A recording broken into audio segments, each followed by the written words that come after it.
Youth national conference के सदर सलमान अली सागर ने आज एक एहतजाजी मार्च की क़यादत की। पूरे कश्मीर में मज़ारात पर अतियात और नजराने लेने पर पाबंदी लगाने के खिलाफ एहतजाज दर्ज कराया गया। आस्थानों पर मुकर्ररा मकामात पर चंदा जमा करने पर पाबंदी की जमकर मुखालफत की गई। पार्टी हेडक्वार्टर्स नवाए सुबह पर यह मुजाहरा मुनज़्ज़म किया गया था। मुजाहिरीन ने बीजेपी के खिलाफ भी नारेबाजी की है। जैसे 5 अगस्त को एक शुरुआत हो गई थी, अभी तक वो खत्म नहीं हो रही है। आज मुस्लिम अवकाफ ट्रस्ट जो था, आज सरकारी वक्फ बोर्ड ने एक शुरुआत की है, कल को शायद ये लंबा सिलसिला चलेगा। हमारा मुतालबा सरकार से एक ही है कि अगर ऐसी कोई पॉलिसी पूरे मुल्क में, चाहे वहाँ गुरुद्वारा हो, चाहे वहाँ मंदिर हो, चाहे वहाँ मस्जिद हो, ऐसे वहाँ मुसलमानों के भी बहुत से इदारे हैं, जैसे हमारे अजमेर शरीफ में दरगाह है, निजामुद्दीन में दरगाह है, या तमिलनाडु में इतने बड़े मंदिर है जिनकी हजारों करोड़ इनकम है साल की। उन पे ऐसा कोई कदम नहीं लगाया जा रहा है। जो हमारे यहाँ मौलवी साहिबान पर, जो हमारे सजदा नशीनों पर, जो हमारे पीर साहिबान पर उनकी ये जो पेटियां बाहर निकाली जा रही है, सरकार के पास एक फुल प्रूफ सिस्टम होना चाहिए जहाँ ये हमें लगे कि नहीं, ये ज्यादती नहीं है।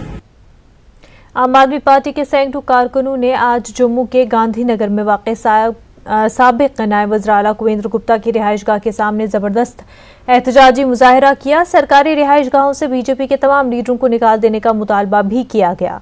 मुजाहिरीन का कहना है कि हाईकोर्ट ने भी बीजेपी के उन तमाम लीडरों को सरकारी रिहाइशगाहों से बेदखल करने को कहा है, लेकिन ये इंतहाई अफसोसनाक है कि बीजेपी लीडरों ने अभी तक भी इन रिहाइशगाहों पर कब्जा कर रखा है, जो कि सरासर गैर कानूनी है। इस मौके पर मुजाहिरीन ने कुवेंद्र गुप्ता की रिहाइशगाह की तरफ मार्च करने की कोशिश की, लेकिन पुलिस ने उन्हें ऐसा करने की इजाजत नहीं दी, जिसके बाद हालात कशीदा हो गए थे। ताहम आप लीडरों ने पुरअमन तरीके से एहतजाज खत्म कर दिया।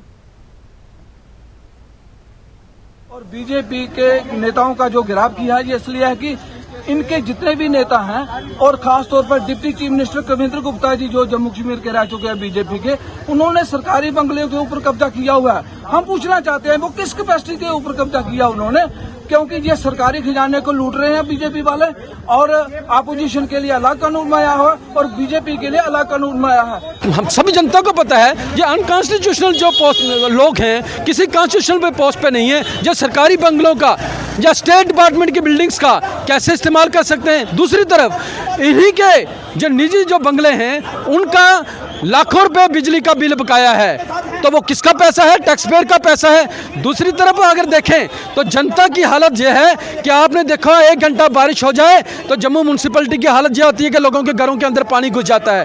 तो वो जो पैसा वहाँ पे लोगों की सुख सुविधाओं के लिए खर्च होना चाहिए, इनकी ऐश प्रस्त के लिए भारतीय जनता पार्टी खर्च कर रही है। और ये सरकार भारतीय जनता पार्टी समझती है कि ये देश उनकी निजी संपत्ति है।